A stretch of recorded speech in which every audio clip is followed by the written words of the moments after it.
when I finished last week, I had to jump onto a conference call, well, a Zoom meeting by my teacher, Matthew Wood, who is this big author on herbal medicine. And he has been having these get-togethers online since January, talking about COVID-19. And he gets herbalists from all over the world. And, you know, people are talking about their experiences with it. And some herbalists do have experience with COVID-19. I maybe a little bit, not really, but it's good to hear what other people are seeing. And then last week, he had these two people in that hadn't been on the call before. And it was these Native American elders. And I didn't know who they were exactly. I got the names Leland and Brenda. And then I was able to sort of figure out who Leland was on Facebook. Okay, so Leland or Lee and Brenda. Let me just pull up this photo of Lee showing off his chaga mushroom here. These two, and I think they were husband and wife. I'm not actually sure. They were the real deal. You know, there's a lot of like stuff written about Native American herbalism, but it's a lot of it is not really from the perspective of Native Americans. There's always a lot that's like held back. And so they were talking to us about their herbs and too about the struggles with COVID-19 amongst the tribe. And they were Anishinaabe tribe, and that's in the north. So they were in northern Wisconsin, and they were talking about Brenda was talking about getting into the hospital, and I don't know if someone she knew had died or not, but she was trying to save someone in the hospital and working amongst doctors and stuff like that. And Lee talked about various different herbs like this one here, black spruce, and talked about how to make a tea out of that. And he described it as for like when the phlegm is stuck at the back of the throat, it clears the trachea and it allows the phlegm to move down into the stomach where it would be killed. And he was very particular about how to prepare this. And a lot of these were just herbs that they were just gathering around their land. I mean, I think all of them were basically a lot of tree barks. And on this one, he talks about how it's the branch itself, like a needleless branch. He has written in the description there. It's like the branch itself has the medicine, and it will feel very energetic. And so it was really, really fascinating. And one thing that absolutely came through on this was the extreme reverence for the herbs. And that's something that I've talked about before as like maybe one of the secrets of herbal medicine. It's way beyond the normal placebo effect of herbal medicine. There's something else when it's not about believing that the herb is going to help you, but it's like really believing in the herb. And what Lee said was, he said,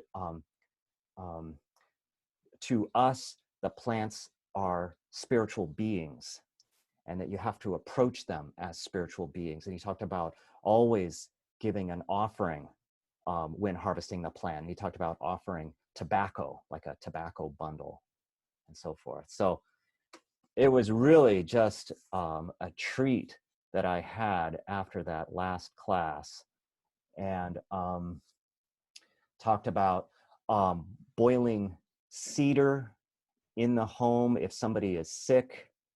I think that's what's going on here. Like, that looks like it's dry, but there was some picture that he had of boiling up what looked like it was flat cedar, is what he talked about, to get the aroma into the air to protect you from the virus. And there's been a lot of herbalists have been talking about this in the home, like burning, or I'm sorry, not burning, boiling herbs on the stove or diffusing them, using a diffuser to get the essential oils into the air. And I just have to say that I don't want to suggest that anybody should rely on this as protection without, you know, doing the other things that the CDC would recommend. If you're living with someone who is infected with COVID-19 or some other contagious respiratory illness, you know, you want to take all of the precautions necessary. But yeah, maybe the essential oils get into the air, diffuse, and break up those, you know, droplets in the air, or antimicrobial to those droplets. Maybe that's how it could work.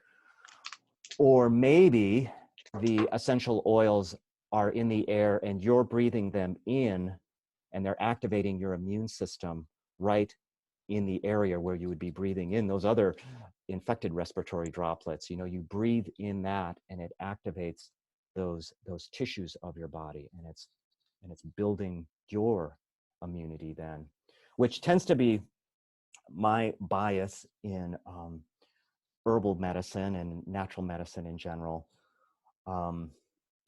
There's two basic ways to approach medicine.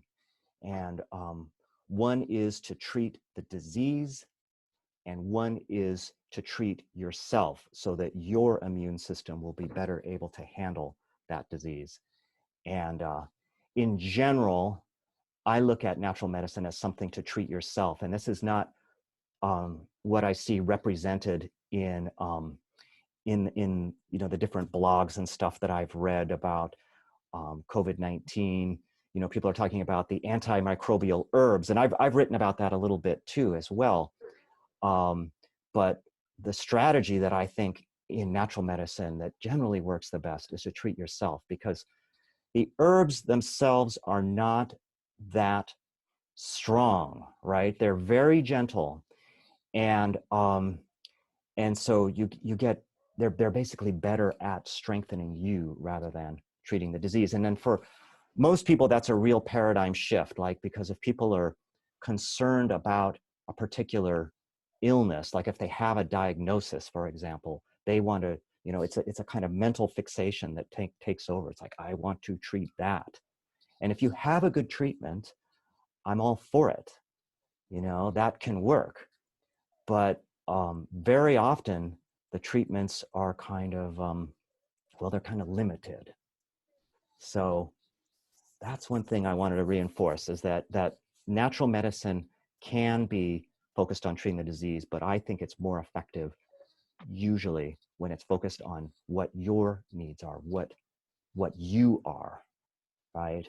And you are a human being, right? And you have human needs, human nutritional needs, and other needs as well. And you have to start thinking about what those are.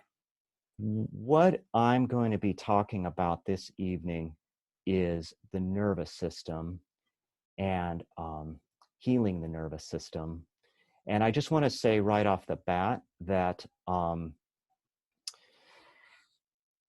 this is a huge subject, and I'm going to really narrow it down to talk about the things that I'm most interested in.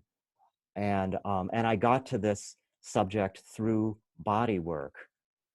And I've talked about my story before about how I got started in natural medicine. You know, started through wanting to help my friends who had AIDS, and it was the AIDS crisis of the 1990s, and I was studying Bodywork, and I wanted to know what was going to be helpful for these conditions. You know, and Bodywork in general is something that people think of today as for the treatment of like back pain, neck pain, or, you know, or some like emotional balancing.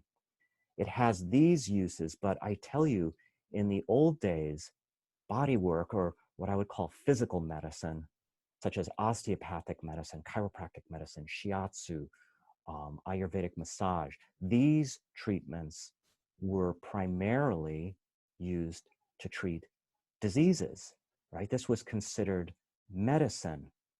But with this revolution that happened in medicine during the 20th century, it got very limited to this view that, like, well, you know, if somebody has a disease such as pneumonia or something, it's, you know, it's a chemical that is needed. You know, it's something of chemistry or immunology or something like that. I mean, I've got this image here of, I don't know what exactly he's doing here, perhaps treating the kidney, okay? And someone who's trained in modern medicine might look at that and think, what does that have to do with it at all? You know, that's not gonna change anything. That's not gonna work. Or down here, you know, treating the back, maybe he's treating pneumonia. How would that work? He can't touch the lungs. You know, what is going on here? And so many of these arts were kind of lost for a period of time. And when I set out to learn these approaches to physical medicine for the treatment of disease, I have to say, you know, I couldn't really find workshops on that very often, not really.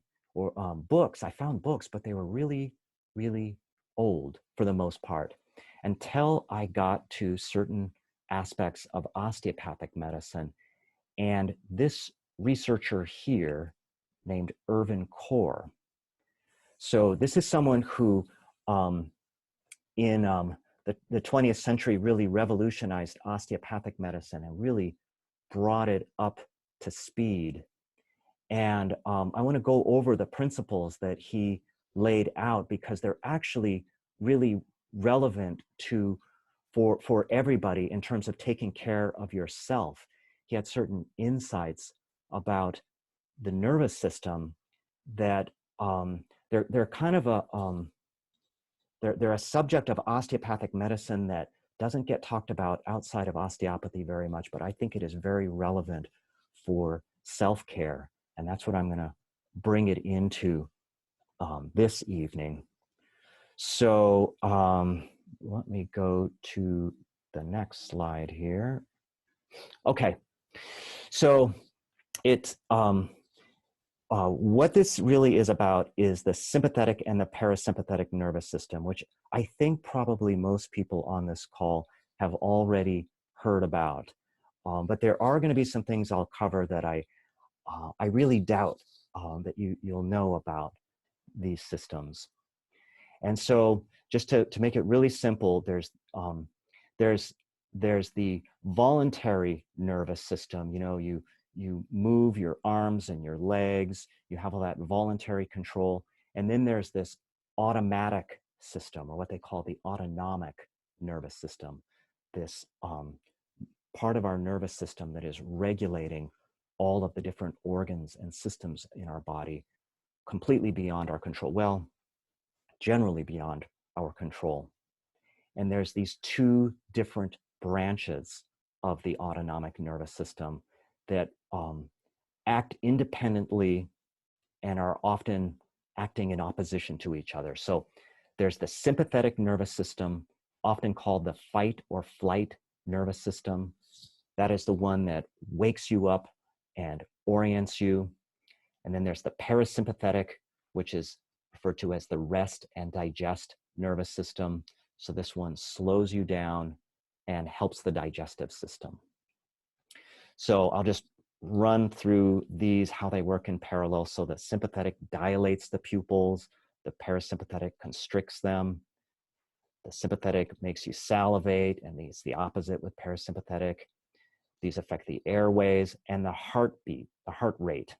So the sympathetic nervous system increases the heart rate, parasympathetic slows the heart rate. And these have general effects over the whole body and also have effects on specific regions. So you can have this general fight or flight response, or you can be calm, but like part of your body is getting that sympathetic stimulation. Okay. And let me just look at my notes here. Oh yeah, one thing about the sympathetic nervous system is that it has a much wider reach than the parasympathetic.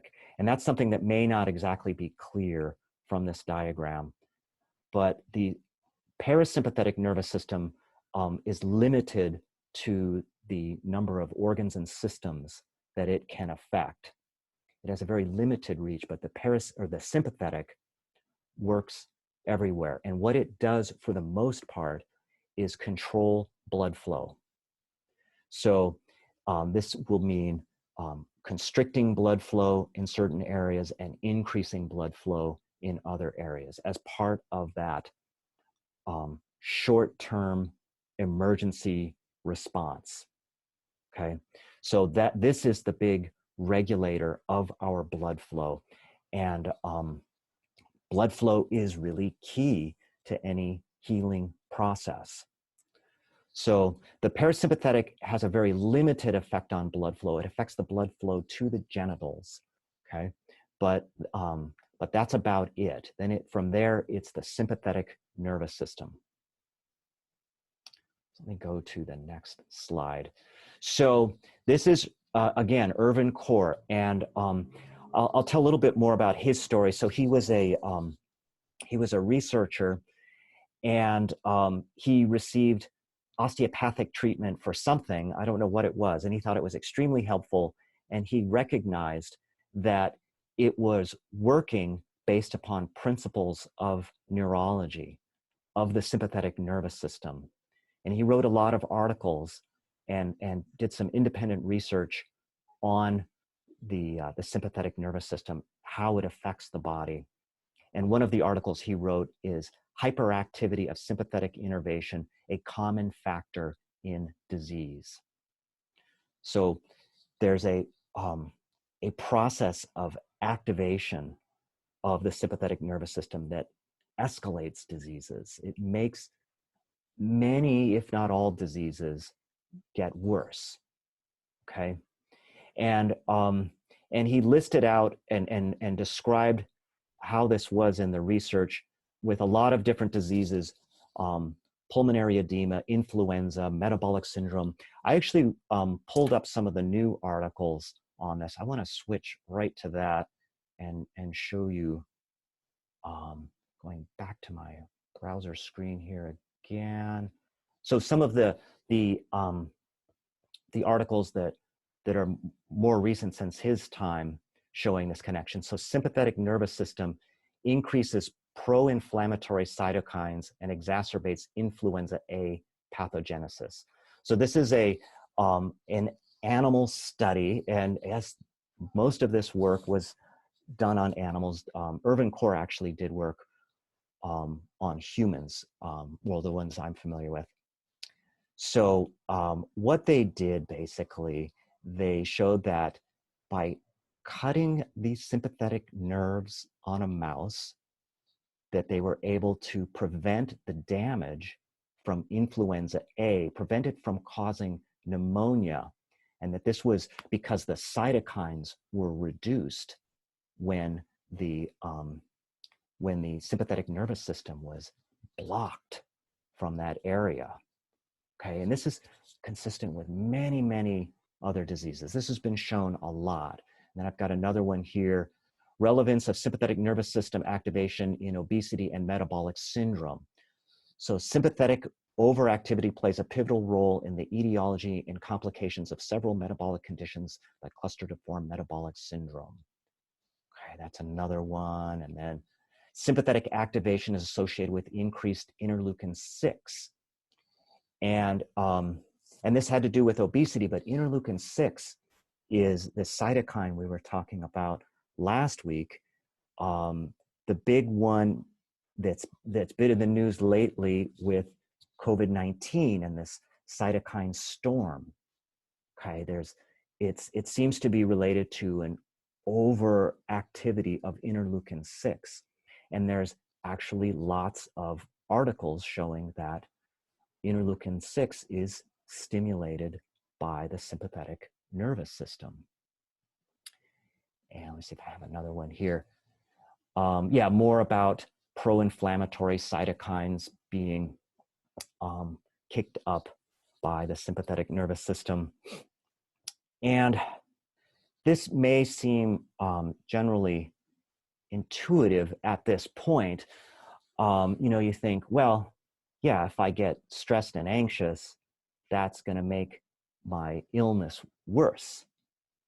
And I would say that's true, but there's more to it than this. There's a special role that the sympathetic nervous system happens regionally in the body. And there's also some interesting history on this too. It's been long held that the sympathetic nervous system is the conveyor of vital force to the organs and cells of the body. So this author, Lindlar, who's one of the philosophers of naturopathic medicine, wrote this in 1921 in his book, The Philosophy of Natural Therapeutics, which is kind of a Bible of naturopathic medicine. So it's this idea that, before they really knew about neurotransmitters and these different neurological pathways, it was recognized that there was this unique structure in the body outside of the spinal cord that seemed to be essential for the health of the organs. And it was recognized a long time ago that if you cut the nervous system, you can improve the outcome of acute diseases, but the problem is that the organ actually atrophies and is damaged by that. So the organs need the input from the sympathetic nervous system in order to stay strong and vital, but somehow that vitality can get out of balance and end up damaging the body when you get sick. And so I want to look a little more at the structure of the sympathetic nervous system. So this is the brain, and this is the spinal cord, and then you would have the vertebra outside this. And then outside of the vertebra, you have the sympathetic chain ganglion.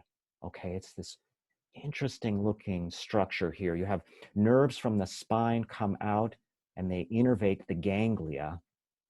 And then the ganglia, which is like a cluster of nerves, decide what to do with this information, how to stimulate these organs. So, for example, if there's a problem in the lung, which is the lung right here, like an infection, that will cause nerve impulses to go to the spine. There'll be sensory nerves coming into the spine, and then the spine reflexes kick in, and it's decided there's trouble in the lung, so it sends out nerve energy to the sympathetic chain ganglia, and then that sends out impulse, ideally right to where it's needed. But there's a phenomena where it will spread to adjacent structures, and that's really what I'm getting at here. And I'll show you how this is relevant to you at home as well soon. But this theory that Irvin Core came up with is called segmental facilitation. Okay, and so I'll kind of say it again here. So you have stimulus, you have some infection or damage in the organ, like the lung, and that sends sensory nerve fibers to go into the spine, and then there's this reflex that kicks in to send an impulse, something needs to take place, from the sympathetic nervous system. That goes to the ganglia here, one little ganglia, and then that decides where that will go out. But what happens is the ganglia spread that information around. So it'll spread it out to the organs that are in that region, in that segment. And if everything is good and fine in those other structures, nothing much happens. But what often happens is there's problems in those other structures, which then end up sending back more signal. So you send out sympathetic nerve signals to those structures, and then they get constricted. They create more stimulation to go back, and the signal amplifies, and it becomes a dysfunctional segment where it's a feeding loop that goes on. And what Irvin Korse said is that a segment in view is a segment in trouble. And what he meant was, you can tell that the other structures are getting involved by the amount of tension, by the amount of sweat that will be in that region, by tenderness that's in that area, and other things. And what has to happen from body work is the body worker has to interrupt that erroneous information and send soothing, balancing signals back in that segment. So I've got an example of a segment right here, like this would be kind of the liver segment.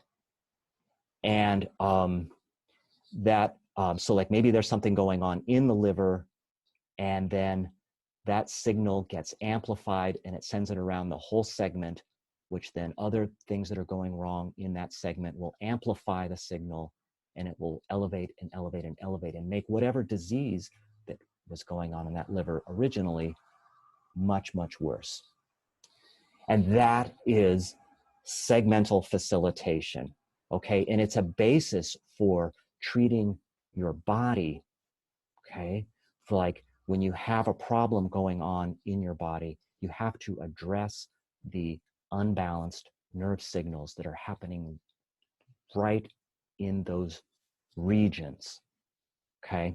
And getting good body work is one way to do it, but there's many other ways as well, okay? And I've got down here in the lower right here, the example of self-touch and self-soothing. This is a serious therapy. You know, if you've got something going on in an organ or system of your body, touch that area and soothe that area. Have someone else reach out and touch and give you soothing contact that will lower those sensory inputs of sympathetic nervous system going into the body. And then there's obviously all different types of touch therapies. I mean, it looks like Reiki going on here. And then there's contact with other people in general, contact with animals, contact with hot and cold packs, okay? These things, you know, don't always make sense to the modern medical doctor. You know, it doesn't, can't see why, you know, that's not really going to do anything. Well, it does. It obviously does. So putting hot and cold towels on, this is the main approach used in naturopathic medicine. Very, very simple. This is a naturopathic doctor here applying would be a hot or a cold towel to someone's back, and that will do it. Whenever you're sick, if it's localized in a certain part of your body, no doubt you have some segmental facilitation that's going on. Your sympathetic nervous system, like a reflex, will be kicked into gear. And it's not unlike a reflex, like, you know, a doctor might tap your knee with a reflex hammer and make your knee kick. You know, it's like an automatic thing that kicks in that area. And so you need local treatment to address that. And natural medicine, like every system I've seen, always has some of this. You know, a lot in herbal medicine was like herbal compresses, which, you know, the herbs themselves might soak in and get in your system and do something. Or it may be that the herbs are stimulating or soothing the nerves right in that region. That's how it's affecting that organ there. You know, traditional things like mustard packs is a really big one, but there's lots of them. There's lots of different balms and topical treatments for the body. And then there's ways too to address the sympathetic stimulation that is all over the body. You know, I'm showing all these local treatments. You want to, a lot of these are local, you know, soothing and stimulating this specific part of the body. And then a general treatment for toning down sympathetic overstimulation is nature therapy. And there's been a lot of research coming out about this, about how even short exposures to natural environments lower the stimulation of the sympathetic nervous system. And I a few years ago listened to a lecture by a researcher in Portland who described this very, very simple study where they used the detection of, there's a certain salivary enzyme in your mouth that when it goes up, it means your sympathetic nervous system is amped up. It's a way to measure sympathetic activity by this enzyme in your mouth. So people would come into an office, they would measure their sympathetic stimulation, and then they would tell them to go and sit outside. And they would have them either go and sit out facing the north or go and face the south. And in one direction, they were looking out over a beautiful cityscape of Portland. And Portland is a beautiful city, not as beautiful as San Francisco, but still, it's a really beautiful city. They would look over the city. The other direction, they would go out and they would look over trees, okay? And guess what? Looking over trees lowered their sympathetic nervous system input. And it was for like half an hour or 20 minutes or something. It was a very short period of time. They were able to demonstrate that sympathetic nervous system lowered. And it wasn't because, you know, they were looking over some ugly scene. You know, I remember he showed the picture of it. And it was like a view from a hill looking down on a city, you know, and like, who wouldn't love that? It looks nice, but we need contact with nature, apparently, to calm our nerves. It has a big effect on that. And then the other thing that's plainly obvious is that pills can lower the sympathetic output. When your body is in distress and you're given pills like these, I hope everybody can read that. These work well with no side effects. And I think the foil bubble wrapped kind probably work better. But that is definitely going to be part of it, you know, just getting a placebo gives you some sense of relief and can help you tap into the healing process.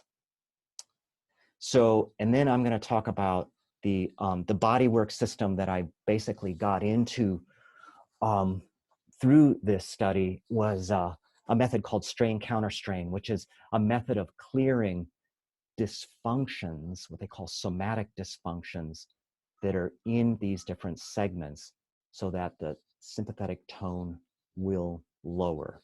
So just briefly, and those of you who have worked with me privately will probably recognize this, but basically it's a process where you locate chronic tender points, meaning points if you poke on them, they hurt.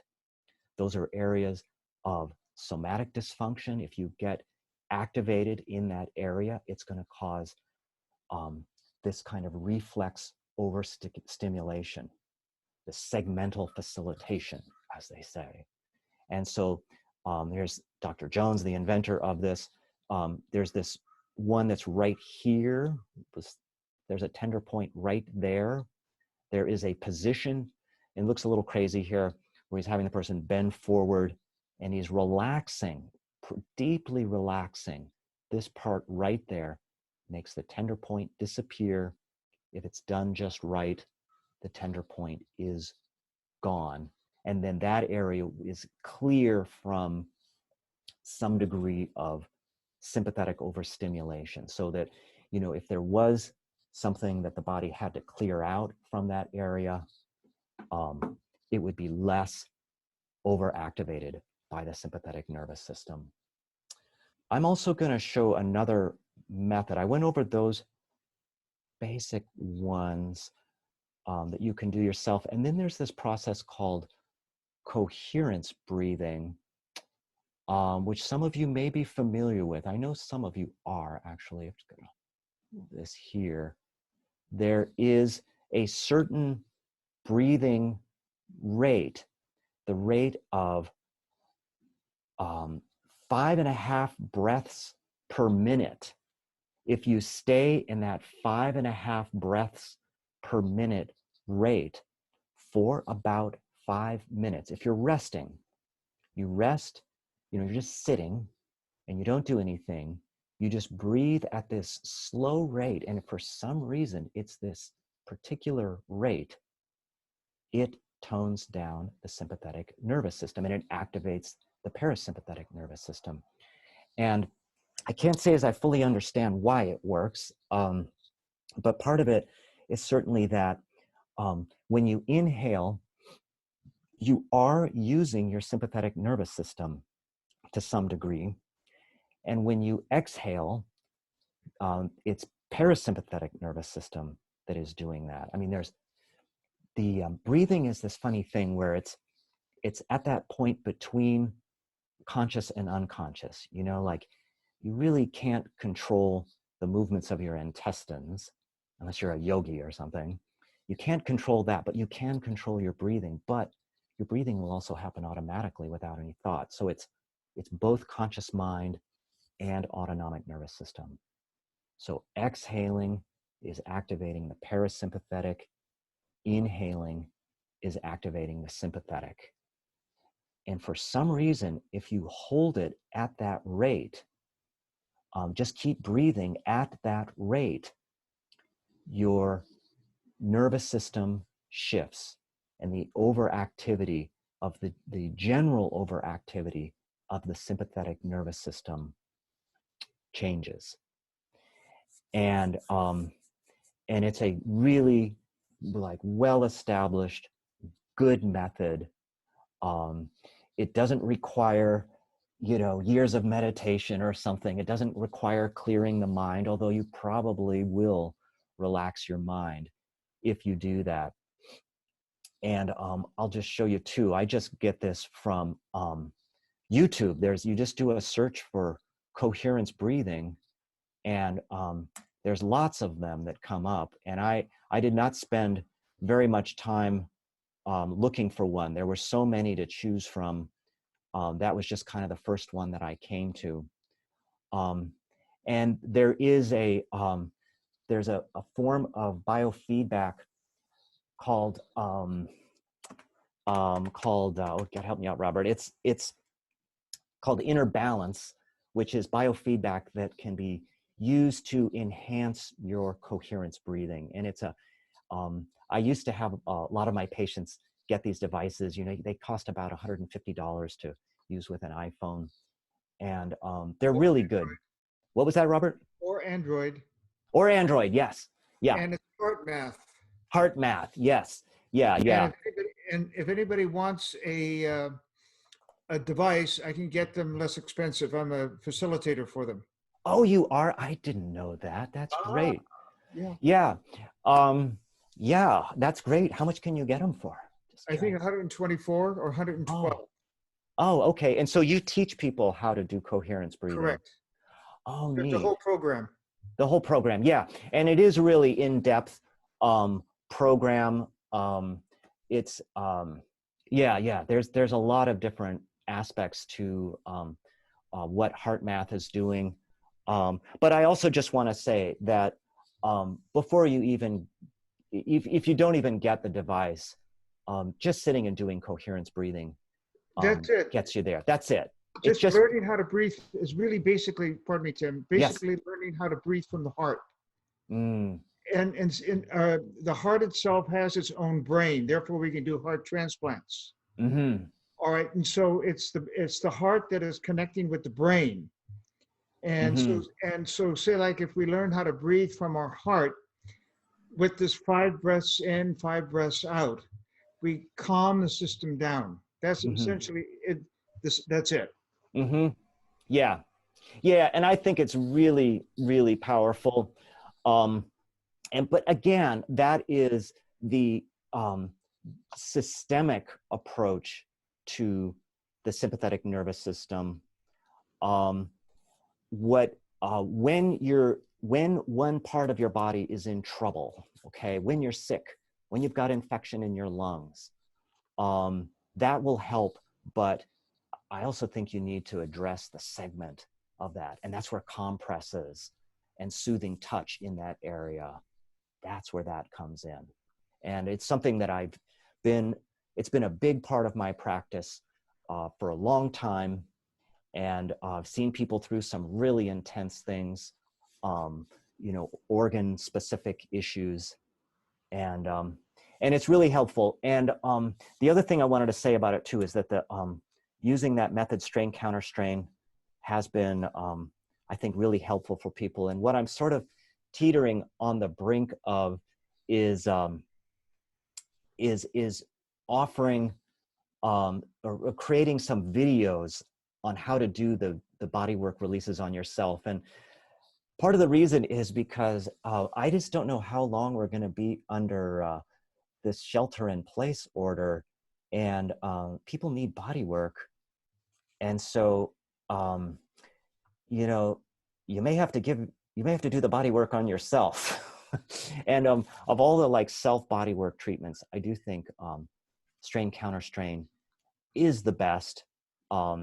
It's kind of technical. There's a lot of things to learn about it, but it comes down to first just, like if everyone right now just would press directly on the middle of your sternum, poke the middle of your sternum, and then poke on the lower part of the sternum and poke this one here.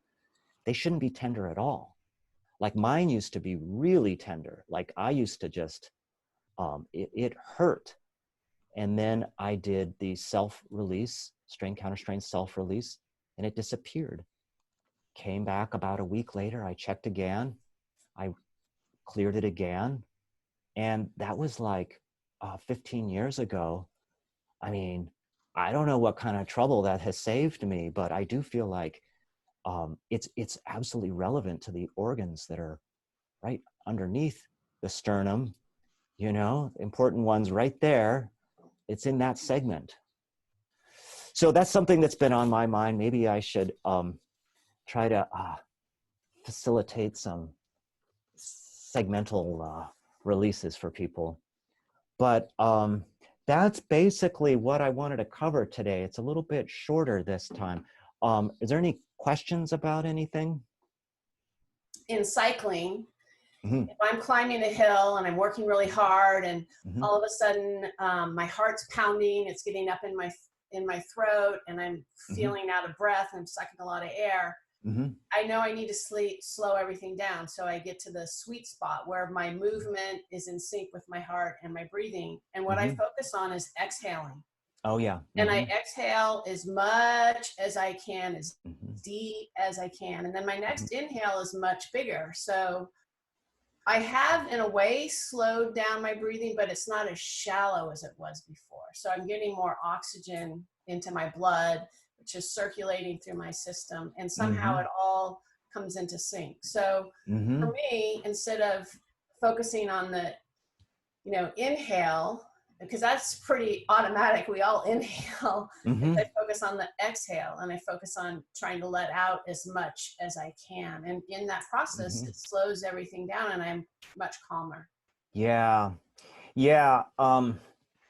I've heard of this before, this with athletes focusing on the exhale.